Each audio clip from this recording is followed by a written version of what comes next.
Oi, gente, estamos aqui em casa hoje.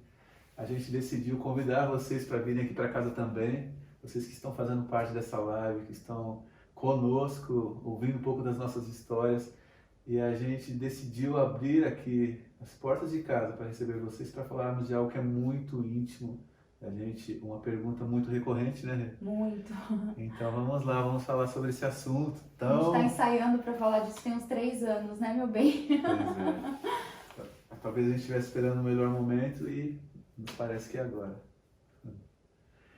Como é que... Pois é, a pergunta que não se cala há anos, né? Por que não temos filhos? Bom, eu começo falando. Pode ser. Nós somos, vocês já sabem o tempo que a gente é casado, enfim. Na verdade, a gente sonha em ter um filho já mais ou menos 11, 12 anos. E desde a época de namoro, né? Filho sempre foi uma coisa muito natural nas nossas conversas, era algo muito presente na nossa conversa e pelo fato de ter casado bem jovem, eu sempre falava pro Baruch que eu queria esperar um tempo, me estabelecer profissionalmente para então poder engravidar. Vocês sabem que eu casei com 22 anos, enfim. E aí com mais ou menos 4 anos de casados a gente, né, ai, vamos.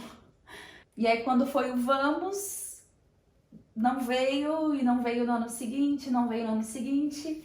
E é muito comum dizerem que leva-se até 2 anos, né, para se engravidar. E não engravidando, a partir de 2 anos, tem alguma coisa errada com o casal. E aí foi quando começamos essa busca, essa pesquisa, fazendo vários exames. E desde então nós percorremos vários médicos, fizemos todos os tipos de exames possíveis. E é Os verdade, mais malucos. dos mais malucos e tratamentos também, Exames e né? tratamentos malucos. Exames e tratamentos, tudo que vocês imaginam. Além de ter relação sexual, né, gente? Porque a gente fazia Porque até isso perguntam, né? Mas vocês fazem, gente, pelo amor de Deus, né? Tem alguns comentários que, mas depois eu vou falar sobre isso também. Foi muito difícil quando a gente começou a pesquisar, porque até então, não engravidamos, mas vamos engravidar. A gente não ouviu que a gente não podia. Só que o tempo foi passando e nada de acontecer. E todo o tratamento que a gente fazia, todos os médicos que a gente procurava, a gente nunca escutou assim: vocês não vão conseguir, vocês têm problema tal, a sentença de vocês é essa, vocês não vão ser pais. A gente nunca escutou isso, pelo contrário, né? Vocês têm Sempre todas havia as chances. Sempre tinha muita esperança, né? Desde os tratamentos, a resposta que a gente tinha aos estímulos, aos tratamentos, enfim. Ao mesmo tempo que no início isso era muito bom, né? Saber que a gente não tinha um diagnóstico fechado, não tínhamos um impeditivo. Ao mesmo tempo, isso com o tempo foi se tornando muito cansativo. Chegou recentemente, em alguns momentos, quando a gente fazia algum exame, a gente até torcia, sabe? Se descobrirem que a gente tem alguma coisa assim, a gente pode tratar. Mas, enfim, para encurtar a respeito do diagnóstico, até hoje nós não temos um diagnóstico fechado. E não se preocupe desde já em nos indicar médicos, porque nós somos e fomos assistidos por diversos médicos extremamente competentes em São Paulo. E acima de tudo, a gente acredita plenamente que Deus está no controle das nossas vidas e a medicina que está ao nosso alcance também serve para isso, né? Para que a gente possa fazer a nossa parte. E Deus quantas vezes usa a medicina? Porque até tratamento, né, meu bem? A gente sabe que muitas pessoas têm preconceito com isso, mas quando a gente está doente, a gente não toma um remédio. Se a gente tem um câncer, a gente não faz quimioterapia ou faz algum tratamento. A mesma coisa. Então, a gente nunca teve preconceito algum com qualquer tipo de tratamento, inclusive nessa área. E fizemos várias vezes, enfim, mas acabou não dando certo. E quando ela diz não se preocupe em indicar, é porque a gente já teve muito disso, né? Muita indicação. Gente que quer ajudar, na verdade, mas que acaba invadindo, né? Assim, pessoas que não conhecem muito, a gente acaba invadindo. A gente sabe que no fundo tem uma boa motivação, mas isso se encontra o nosso coração num momento mais frágil, mais nos machuca do que qualquer coisa. Porque são 11, 12 anos, né, de espera e de tentativa. Então, em 11, 12 anos, vocês imaginam tudo que a gente fez, tudo que a gente buscou, tudo que a gente ouviu, coisas que a gente queria, coisas que a gente não queria. Então, chega uma hora que a gente cansa, né? O que a gente ouviu? Eu fiz até uma listinha porque eu falei, eu não posso esquecer, né? E a gente quer compartilhar isso, eu acho legal a gente compartilhar isso, a gente decidiu fazer isso agora porque a gente acredita que tem muitos casais em situação semelhante. Né? Hoje até o dia foi bem difícil, né? Eu chorei em alguns momentos porque eu particularmente relutei muito em abrir essa parte. A gente, como pessoas públicas, a gente já tem a vida muito exposta e a gente leva isso numa boa, expondo muitas coisas no dia a dia, no Instagram, nas redes sociais, faz um pouco parte da gente. E esse é um assunto, eu acho que de tudo que a gente passou, o assunto mais delicado e mais íntimo. Então hoje mesmo, por várias vezes eu falei pro Baruch, puxa, que difícil abrir isso, né? Hoje assim, tão escancaradamente, mas acredito que chegou a hora. O que nos leva, na verdade, a abrir isso é mais pensando nos casais que sofrem aquilo que a gente sofre. Então, quando eu falo do nosso sofrimento, são 2 tipos de sofrimento. Ter que lidar com a não paternidade e não maternidade, que isso não é fácil de digerir, porque é um sonho, é um desejo, é uma busca, mas tão difícil quanto é a invasão que as pessoas cometem com a gente, na maioria das vezes, acredito eu, com boas intenções, mas também grande parte com muita curiosidade. As pessoas entram, né, invadem com perguntas. Eu lembro que, por exemplo, antes da gente completar 10 anos de casados, quando a gente ia nas igrejas e você falava, eu tenho 9 anos de casados, aí terminava com outras pessoas perguntavam, vocês têm filhos? Aí depois que a gente fez 10 anos de casados, a pergunta era, quantos filhos vocês têm? E aí era uma coisa assim, quantos filhos, vocês têm filhos? Não. Quantos anos você tem? 32, na época, 32. Nossa, quanto tempo de casado? Gente, parecia uma sequência que se repetia. E tipo, a pessoa acabou de te conhecer. Te conheceu na porta da igreja e está perguntando todos esses detalhes. Exatamente. Mas vocês têm algum problema? Mas vocês já fizeram tal coisa? Mas vocês não sei o que lá? E aí, com isso, eu listei algumas coisas aqui no intuito de pedir para que vocês não façam isso com outros casais. Porque isso é um assunto muito íntimo, nem sempre é algo que a gente sente vontade de falar, e a verdade é que isso não diz respeito a mais ninguém além do casal, sabe? É uma coisa muito do casal. E outra, no nosso caso, é um sonho nosso ter filhos, e o fato da gente não ter tido até hoje é simplesmente porque Deus não deu. Mas podia ser uma opção também do casal de não ter filhos e seguir um outro estilo de vida, de ter uma missão, de Deus ter colocado algo em nossos corações. Então a gente precisa tomar muito cuidado, sabe? E brasileiro, essa é uma característica nossa. Nós somos muito entrões, eu vejo isso um pouco em mim também, né? Vocês namoram? Você é casado? Vai casar quando? Então a gente tem que tomar muito cuidado como a gente, né, permeia a vida da pessoa, a forma que a gente aborda, porque a gente ultrapassa alguns limites. Eu já ouvi, por exemplo, pessoas perguntando se a gente tinha relação sexual. Muito comum perguntarem quanto tempo de casado e quantos filhos. Já disseram que eu estava ficando velha, inclusive nas redes sociais. Você está ficando velha, daqui a pouco teu filho vai te chamar, quando você tiver filho, vai te chamar de avó e não vai te chamar de mãe. Já também me ofenderam em alguns posts quando a gente posta foto com outras crianças, né? Pare de pegar carona nos filhos dos outros e tenha os seus próprios filhos. Difícil isso. Já me ensinaram também posição sexual na porta da igreja. Pessoas que eu nunca vi na minha vida. E não eram pessoas jovens, não. Pensa numa senhorinha do coque te ensinando sobre uma posição sexual para que você tenha e que Deus te dê um filho na hora H. Nessas horas eu vejo que é muito importante, sim, a gente sempre ser educado, mas eu acho que a gente tem que aprender também, em alguns momentos, acho que é o que a gente está aprendendo agora, né? A começar a falar, não, vamos parar por aqui, eu não quero falar sobre isso, colocar alguns limites. Mas já aconteceu de gente que eu, particularmente, tentei colocar limites numa feira musical uma vez, tipo, uma pessoa dizendo, estar falando em nome de Deus, eu tentando fazer parar, e ela insistia naquele assunto, e é completamente constrangedor. Mas a gente aprendeu a tentar, pelo menos, impor alguns limites. Já me ofereceram útero, inclusive na frente de várias pessoas, em alto e bom som. Já me perguntaram em pleno culto da virada, no primeiro minuto do ano,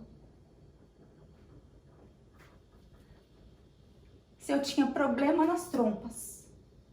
Gente, vira o ano. E é sério, eu já me consumi muito com esse assunto, mas de uns 3 anos pra cá, eu voltei a respirar. Voltei a sonhar e vou falar um pouco para vocês também sobre isso. E em vários momentos eu estou pensando em qualquer coisa, menos no fato de que eu não tenho filho. E eu lembro que nesse culto em especial, começando o ano, eu tinha orado, feito tantos planos, eu não tinha falado nada para Deus sobre ter um filho. E aí no primeiro minuto do ano, a pessoa que nunca conversou 10 minutos com você vem perguntar se você tem problema nas trompas. E às vezes você fala assim, não, minhas trompas estão ok, eu já fiz o exame. Não, mas você já fez tal exame? Não, eu já fiz o exame. Não, porque minha sobrinha... E as pessoas insistem. É muito constrangedor. Ai. Mas você já fez fertilização? Já fiz. Mas quantas vezes? Em qual médico você foi? Olha, eu acho que vocês têm algum pecado oculto, porque não é possível. Olha, o diabo sabe a bênção que o filho de vocês vai ser. Então ele não deixa nascer. Como se Deus quisesse dar e o diabo pudesse impedir. Já me falaram que a gente precisava ir para Israel e ter relações sexuais lá. Já me passaram muitas receitas caseiras, já me prescreveram muitas vitaminas. Uma das coisas mais difíceis que fizeram, incontáveis vezes ao longo desses anos, foram profecias, de todos os tipos, falando em nome de Deus, algo que Deus não pediu para ser dito. Já me deram datas, já me deram nomes, já falaram que eu sonharia. Agora, chega a ser desumano um casal estar passando por isso, querer muito engravidar e alguém chegar usando o nome de Deus e dizer, você vai dar à luz daqui tantos meses e vai ser assim. Aí pensa que daqui 2 meses a sua menstruação atrasa 2, 3 dias. O que é que você sente? Gente, pelo amor de Deus, por mais que vocês desejem isso para algum casal, não fale, especialmente não use o nome de Deus. E se for da vontade de Deus, Deus vai revelar ao casal e Deus vai dar ao casal. Então a gente precisa ter muito mais empatia, mais sensibilidade, mais semancol, para a gente não invadir essa linha, para a gente não invadir esse espaço. Porque às vezes a gente acha que a gente está fazendo algo bom, mas quantos cultos eu vim embora chorando? Sabe, quantas noites eu tive dificuldade para dormir?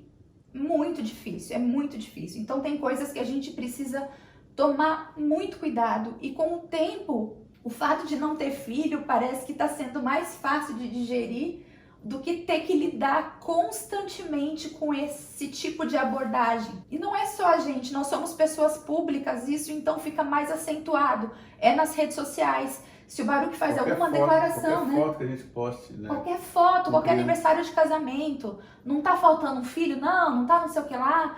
Gente, pelo amor de Deus, a gente não quer que vocês façam isso com a gente, mas a gente pede que vocês não façam isso também com mais nenhum outro casal, com nenhum parente, por qualquer laço que você tenha de sangue, de amizade, de intimidade. Isso é cruel. Uma outra abordagem que é muito comum: vocês têm filhos? Não. Por que vocês não adotam? Eu conheço um casal que não tinha filhos, adotou e engravidou. E eu conheço também muitos casais que não tiveram filhos, não tiveram filhos naturais, adotaram e também não engravidaram.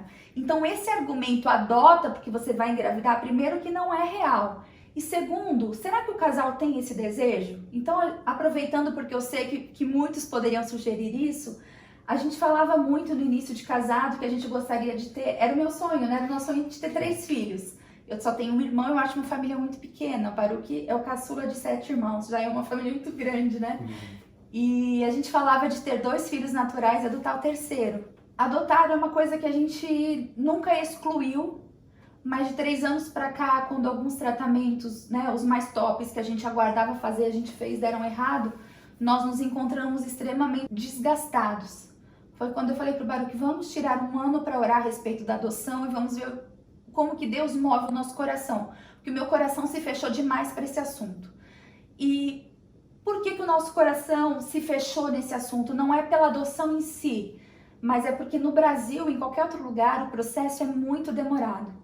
Então pensa que a gente está desgastado com esse assunto por cerca de 11, 12 anos. Então a gente não tem saúde emocional para levar 6 meses, 1 ano para entrar numa fila de espera e depois mais 5, 6 anos para adotar um bebê, que é o que a gente gostaria de ter. Nesse sentido, a gente hoje aprendeu a dizer não e a cuidar da gente também, porque senão daqui a pouco não resta mais nada.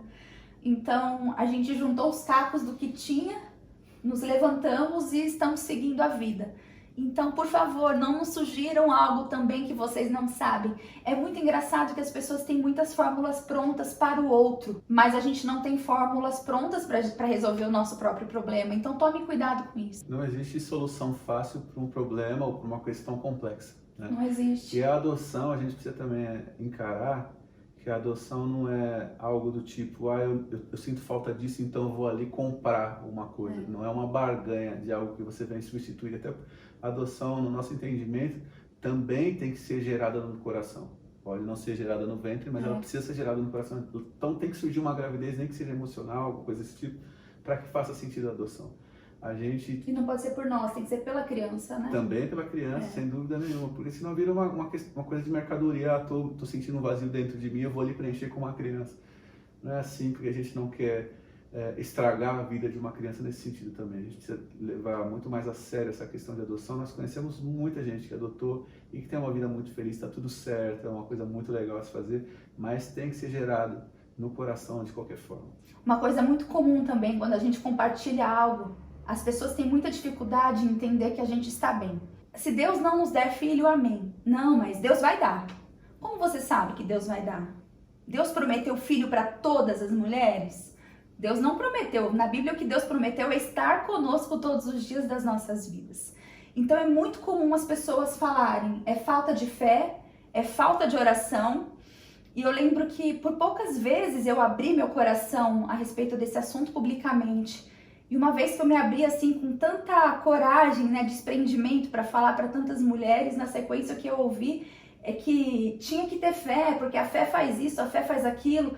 Isso nos entristece muito, porque, poxa vida, nós nascemos num lar cristão, nós temos uma vida ministerial, uma vida devocional com Deus, então realmente é por falta de fé? E ainda assim, se fosse por falta de fé, Deus só age de acordo com a nossa fé? Então, a gente tem que tomar muito cuidado com as falas. Mas vocês jejuaram, vocês foram para o monte, vocês fizeram isso, vocês estão escondendo alguma coisa, Deus está tentando ensinar alguma coisa para vocês. Os amigos de Jó, né, que querem descobrir uma causa, né? Meu Deus, gente, pelo amor de Deus, não falem nada. E de verdade, com essa minha fala aqui, eu até peço isso, se eu puder fazer um pedido para vocês, não nos falem nada. Querem falar algo? Escreva, eu amo vocês. Manda um coraçãozinho, porque até essa coisa, eu vou orar por vocês. Vocês já estão, de certa forma, colocando uma expectativa. Vocês não precisam dizer pra gente que vocês vão orar por nós. Orem só. Orem. Se quiserem, apenas orem. E já fica aqui uma dica para pastores, para igrejas que nos receberão em breve. Não nos façam passar por esse constrangimento, não nos chamem na frente da igreja, não queiram colocar as mãos sobre a minha barriga. Foram anos vivendo isso e nós nos cansamos. Nós estamos num outro estágio agora. É importante dizer que nós ainda temos esperança, nós temos chances ainda, porque eu ainda estou numa idade, né? A mulher tem essa idade que é importante. Nós temos tempo ainda, mas o nosso coração está cada dia mais descansado em Deus. Nós ainda temos esperança. A gente gosta de viver os dois, a dois. A gente gosta disso também. A gente aprendeu a se suprir. A gente está bem, você pode acreditar no que a gente está dizendo. A gente tem um desejo, ainda existe a esperança, sim, mas a gente está bem. Então acredita nisso. Ajude a gente a manter o nosso descanso, porque nós estamos descansados no Senhor, nós estamos confiados e confiantes no Senhor, que Ele sempre vai ter o melhor para a gente. E é muito fácil, né? Muitas pessoas falaram, não, mas vocês vão ver, Deus vai fazer esse milagre e vocês vão louvar a Deus. E eu sempre respondi o seguinte, vai ser muito fácil louvar a Deus se Ele fizer esse milagre. O difícil é louvar a Deus sem Ele ter atendido esse desejo do nosso coração. Aí está o milagre. Nesse aspecto eu faço das palavras da Eixa minhas palavras, que o milagre sou eu, o milagre é o Baruch. Porque a gente não condiciona o amor de Deus ou o cuidado de Deus sobre Ele atender essa expectativa nossa. Quando eu comecei a tentar engravidar, eu tinha 26, 27 anos, eu escutava dos médicos, você é muito nova, você é muito nova, você é muito nova, e que bom que eu comecei nova. Conforme as etapas foram sendo cumpridas, os tratamentos foram sendo feitos, e a gente foi chegando no limite, né, de perto da fertilização até a fertilização, e quando nós fizemos e não deu certo, o meu mundo desabou. Foi muito difícil encarar, eu tinha crises de choro, assim, copiosamente. Tinha alguns momentos até que eu não ia para a igreja com Baruque em alguma agenda, porque assim, eu chorava tanto. Lembra que a gente ia pro parque, eu tinha crise de choro dormindo. Porque foi muito duro passar por tudo isso. Nesse processo de perando a depressão, ou eu posso até dizer que eu tive uma depressão, não sei ao certo. Eu louvo a Deus pela vida do Baruque, porque eu sei que doeu muito nele. Doeu muito no Baruque me ver passar da forma que eu passei. Ele sofreu tanto quanto, mas eu acho que o Baruque conseguiu reagir de uma outra forma, ou ele não pôde cair tão fundo como eu caí, porque alguém precisava ser o forte da relação. E eu lembro que por várias vezes ele saía para trabalhar, ele voltava, eu estava com o mesmo pijama. Eu não me entreguei totalmente à dor, mas assim, dia após dia os meus sonhos foram morrendo e todos os sonhos se resumiam a um: ser mãe, gerar um filho. E eu caí naquele grande erro de esperar esperando. A gente não pode esperar esperando. A gente precisa esperar vivendo. Isso durou cerca de 2 anos, 3 anos, e eu tive várias crises de todas as esferas que vocês possam imaginar. As mulheres que sofrem o mesmo que eu vão entender que a baixa autoestima, a gente se acha inferior em tudo, porque a gente não é mulher, porque a gente vê as outras mães falando que só sabe o que é amor quem é mãe, porque é um amor não sei das quantas. E talvez realmente a gente nunca vai saber o que é aquele amor, mas gente, não sabe só o que é amor quem é mãe. Enfim, mas a gente passa por tantos processos doídos até chegar ao ponto de que Deus não me ama, Deus não me vê. E eu lembro que eu falava assim pro Baruque: eu sei que Deus é bom, mas na minha cabeça não tá fazendo sentido essa bondade dele. Eu lembro que até você pegou no meu pé para eu ler o livro do Ricardo Barbosa, né? Pensamentos transformados, emoções... Mentes transformadas, pensamentos redimidos, alguma coisa assim. Isso. E fala a respeito da nossa maturidade cristã, que a gente não pode ficar se guiando só pelo que a gente está sentindo, mas que a gente precisa ser mais maduros a cada dia também na fé. Eu não estou vendo, eu não estou sentindo, mas eu sei que Deus é bom. E nesse aspecto o Baruque sempre teve palavras muito importantes para mim. Eu lembro que um dos tratamentos que a gente teve, eu estava aqui na varanda de casa chorando assim copiosamente. No início da noite eu vim pra cá e chorava. Ele veio até mim e falou: ô Rezinha, não fica assim não. Aí ele abriu o braço assim, eu levantei, eu fui abraçá-lo e falei assim pra ele: sabe o que mais me dói? É saber que talvez a gente nunca vai saber o que é gerar um filho. Que a gente nunca vai ser pai e mãe. Sabe, o nunca. E aí o Baruque abraçado comigo assim, bem apertado, ele falou assim: mas tem tanta gente que nunca vai saber tanta coisa. E essas palavras do Baruque em alguns momentos, sabe, são duras, mas ficam reverberando assim na minha cabeça. Eu nem sei se eu já te falei isso, mas por tantos dias. E realmente muita gente nunca vai saber o que é andar. Tem gente que nunca vai saber o que é enxergar. Tem gente que nunca vai saber o que é ouvir. E tem gente que nunca vai saber o que é ter um filho. E a gente precisa aprender a lidar com isso. Porque o que a gente vai fazer? A gente vai entregar os pontos, a gente vai desistir da vida, a gente vai decidir esperar esperando. Não cometa o mesmo erro que eu cometi. Eu lembro que uma vez também no carro, a gente indo pro trabalho e eu chorando, eu falei: eu só queria saber por que eu. Por que eu fui escolhida para não ter filho? Por que eu? Baruque virou para mim e falou: por que não você? E aquele por que não doeu também, né? Por que não eu? Porque eu seria melhor em alguém para não passar por isso e a outra pessoa merece passar por isso. E a verdade, gente, que com o tempo eu achei que inclusive gerar um filho era uma questão de merecimento. E se fosse uma questão de merecimento, concordam que as mulheres que engravidam e abortam propositalmente as suas crianças, né? Eu já vi vídeo de mãe martelando a barriga com o bebê dentro da própria barriga, cometendo esse tipo de gesto. Então, assim, não é por merecimento.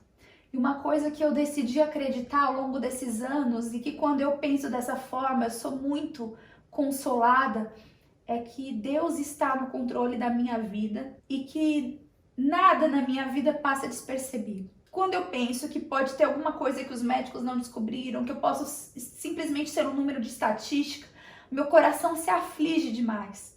E quando eu penso que, de fato, e eu procuro alimentar minha alma dia após dia, que Deus está no controle, que Deus sabe, que eu estou sendo vista, que minha oração está sendo ouvida, e que ainda assim Deus tem a última palavra a respeito desse assunto também, eu sou muito confortável. Uma coisa que eu aprendi ao longo dos últimos anos é que Jesus é o nosso intercessor. E o que o intercessor faz? Ele pede constantemente por você para Deus. E o que eu tenho tentado fazer nesses últimos anos também, quando eu oro a respeito desse assunto, e eu confesso aqui que já não é um assunto que toma parte diária das minhas orações, às vezes eu fico meses sem orar a respeito desse assunto e vivendo outras coisas, é que quando eu me pego orando por isso, eu falo assim, Senhor, esse desejo aqui continua, e talvez ele nunca seja removido, e o tempo vai passar, mas eu quero me unir agora a Jesus, o que ele está orando por mim? E eu confesso que em alguns momentos vem um constrangimento sobre a minha vida, e eu não quero parecer petulante ou arrogante dizendo isso, mas é como se Jesus orasse pedindo algo muito maior do que um filho para mim. E isso não é pouco, gente, pelo amor de Deus, não é isso que eu tô falando, mas é como se Deus tivesse algo para fazer através de nós e em nós, que fosse algo diferente daquilo que eu esteja orando. E aí eu sempre me submeto. Senhor, ouve o que Jesus está pedindo por mim, não o que eu estou pedindo. E isso é maravilhoso. E ao longo dessa caminhada também, uma coisa que a gente ouvia com muita recorrência, que eu esqueci de falar, é: vocês pensam muito nisso, a hora que vocês desencanarem, vocês vão engravidar. E é algo que não se aplica pra gente a nenhum dos casais. Porque primeiro, mesmo que se o casal só pensasse nisso, quando você tem uma fala dessa, você está jogando toda a culpa sobre o casal. Quer dizer, você não engravida por sua culpa. Então a gente é muito obstinado a sempre culpar o casal, a culpar o casal. Então até com a gente geralmente faz 1 ano de tratamento, aí depois pausa 2, 3 anos, até para que o corpo respire, a cabeça respire e o bolso respire. Porque até financeiramente os tratamentos são exaustivos. Para caminhar já para o final, nessa minha crise, né, com Deus, nessa crise existencial de não gerar, porque eu nunca, nem nos meus piores sonhos, eu imaginei que eu não fosse ser mãe ou que eu não fosse ter um filho, né, que a gente não fosse ter um filho. Eu fui me entristecendo muito com Deus, e até que eu fui para um retiro, e não sei se você lembra, que eu falei assim, que eu tava me sentindo como no filme A Cabana. Eu estava indo para essa cabana e eu esperava que Deus estivesse lá à minha espera, porque o negócio ia pegar. Foi assim, incrível o cuidado de Deus de 2016 para cá com a nossa vida. E eu lembro que nesse retiro, quando eu fui, eu cheguei lá e estava realmente muito triste. E eu lembro que um dos desafios era para que a gente se descrevesse como um salmo. E os salmos tem vários que a gente se retrata como um bicho, como a corça, enfim, como um animal cansado. E eu lembro que eu me descrevi como um pássaro com as asas quebradas. E um pássaro com as asas quebradas, ele não voa. E eu acho que a vida inteira eu voei e corri muito. E quando veio essa dor, quando veio esse período de 2, 3 anos de depressão, que foi uma dor muito intensa, era assim que eu me sentia, como um pássaro. E assim eu fiquei nesse retiro do silêncio por 5, 6 dias. E a cada dia Deus foi falando e Deus foi tratando. E eu lembro que o último insight que eu tive, de uma forma bem clara de Deus falando comigo, é que o amor dele consistia não em me dar tudo aquilo que eu pedi ou suprir as minhas expectativas humanas, mas o amor dele consistia em estar comigo em todos os momentos. E que todas as vezes que eu chorei, ele chorou comigo. Todas as vezes que doeu em mim, doeu nele. E aquilo foi para mim assim algo transformador, e algo que eu ouvi e que desde então minha vida teve um outro significado. Quero falar diretamente para você agora, por mais que doa, e talvez você seja um casal que perdeu o filho, perdeu num acidente, perdeu para o Covid, perdeu, enfim, por alguma enfermidade, e hoje vocês não têm nenhum filho, ou talvez vocês tenham filhos, mas perdeu aquele e nenhum substituiu o outro. Ou talvez a sua dor é como a nossa, vocês há anos sonham, tentam, ou talvez nem tentaram algum tratamento por não ter recursos financeiros mesmo. O maior segredo e maior tesouro que eu descobri foi que há um lugar secreto no coração de Deus, que quando a gente adentra, a dor não nos alcança. E isso realmente é transformador. É incrível, porque quando eu adentrei esse lugar, isso demorou. Foram anos de choro, foram anos de lágrimas. Quando eu adentrei esse lugar, eu descobri que eu sou um mulherão, gente. Que eu sou uma mulher plena, que eu sou uma mulher completa, que eu sou uma mulher muito amada e que eu não preciso ter um filho. Eu tenho o desejo de ter um filho, mas eu não tenho a necessidade de ter um filho. A minha alma necessita do Senhor.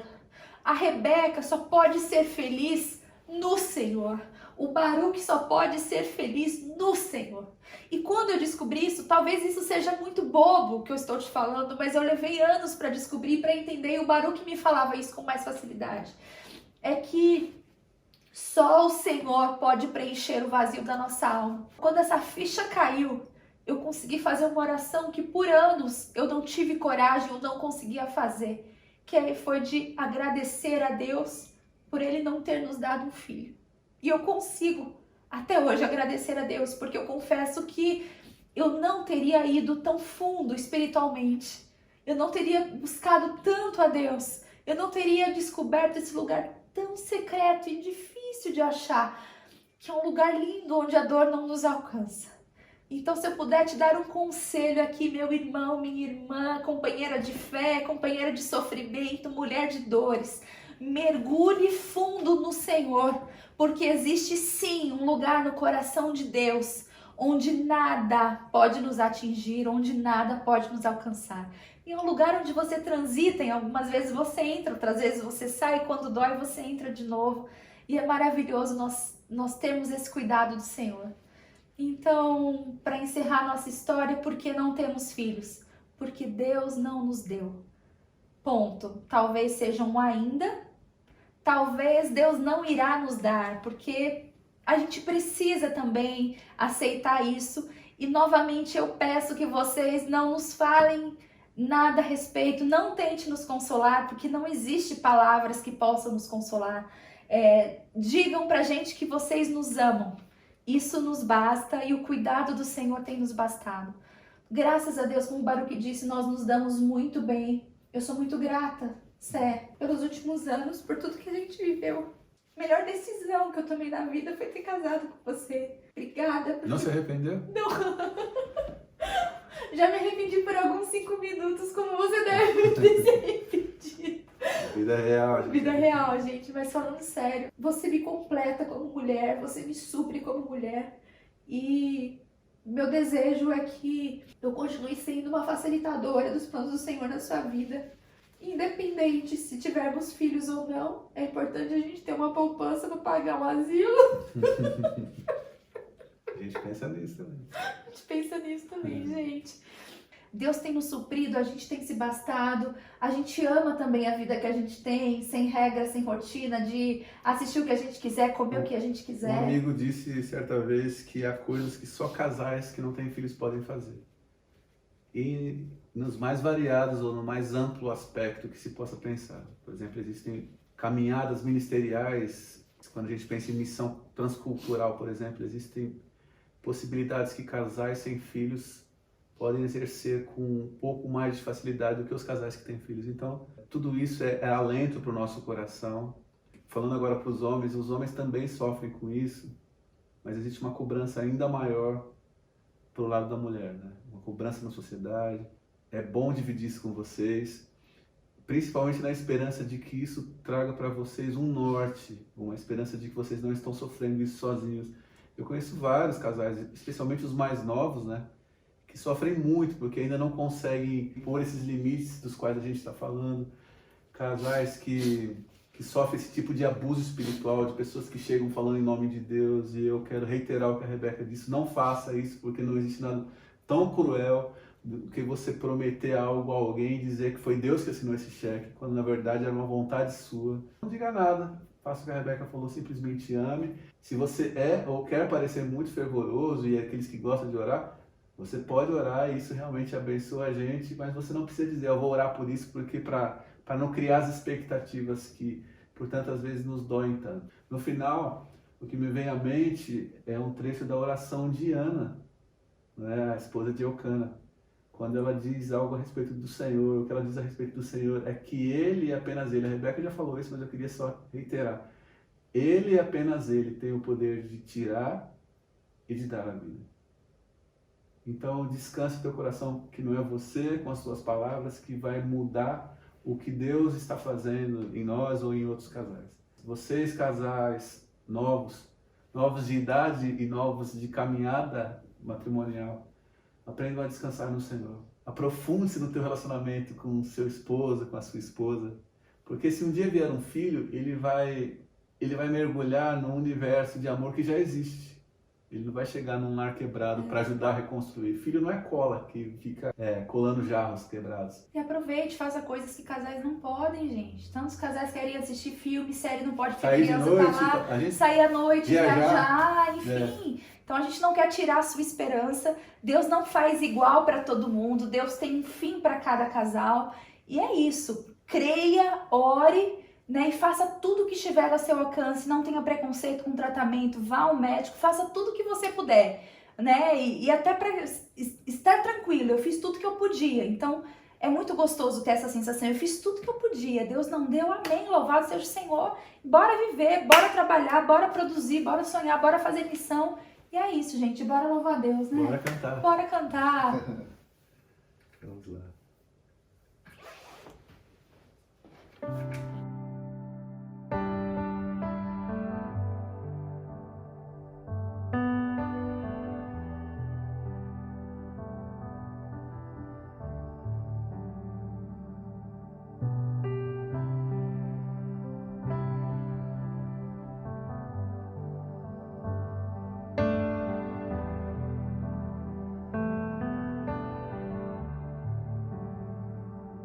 Se a minha alma teme o amanhã e o coração não vê teu cuidado, se eu não consigo ouvir a tua voz, ainda assim confiarei.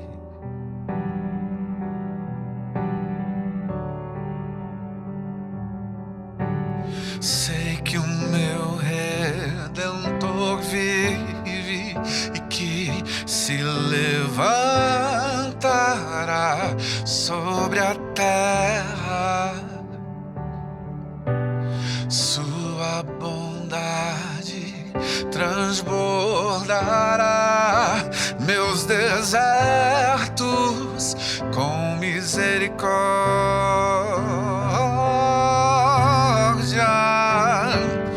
Tua forte mão guarda os meus dias, mesmo sem te ver, eu pertenço a ti.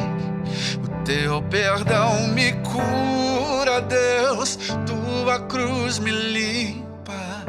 Eu sei que não mereço, mas me amas com amor sem fim.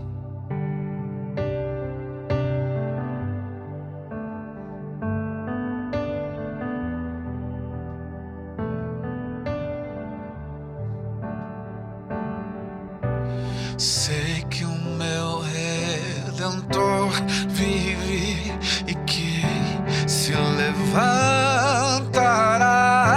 sobre a terra. Oh, a sua bondade transbordará meus desertos com misericórdia.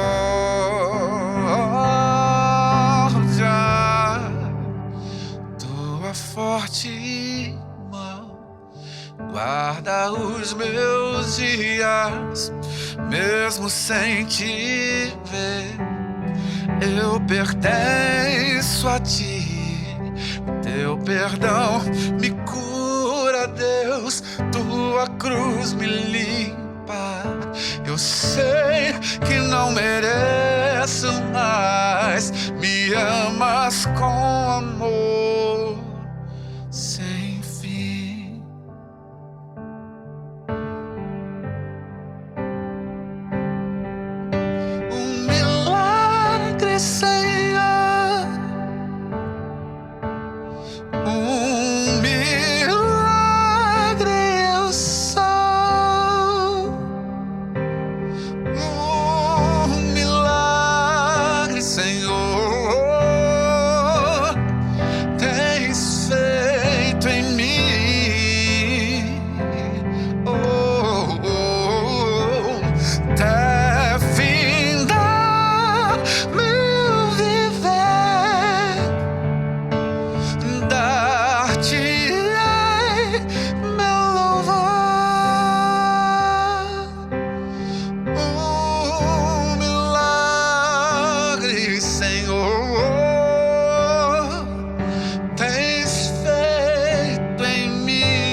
É bom louvar a Deus pelos feitos seus e pela paz que me traz.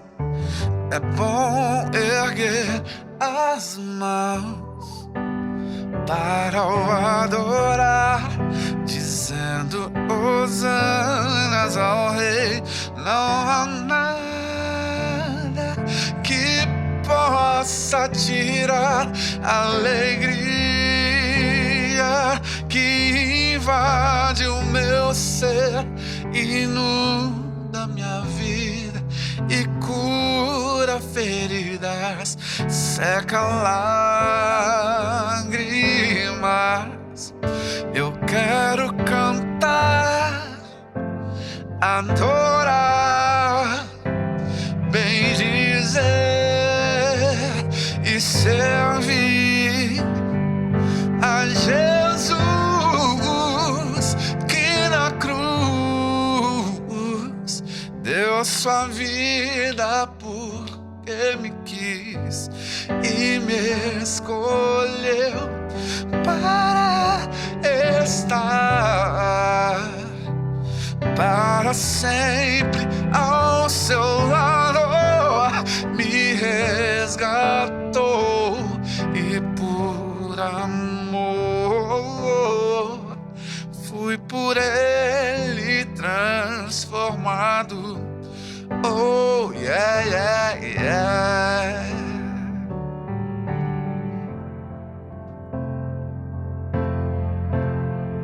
Oh, oh, oh, yeah, yeah, yeah. E para terminarmos, todos cantamos juntos assim, louvor ao Senhor. Ele continua sendo bom, Ele continua sendo Deus, Ele continua sendo bom, Ele continua sendo Deus. Um dia a gente aprende a confiar em um Deus que faz milagres, que ouve a nossa oração e que se faz presente aqui. Um dia a gente aprende a dar um passo só de cada vez, mas sem duvidar, mas sem... Vamos para a segunda parte? Então chega o dia de viver tudo que se aprendeu e a enxergar até o que não se pode ver. Chega o dia de entender, até ouvir um não de Deus, mas sem duvidar, mas sem duvidar, Ele continua sendo bom, Ele continua sendo Deus, Ele continua sendo bom, Ele continua sendo Deus, Ele continua.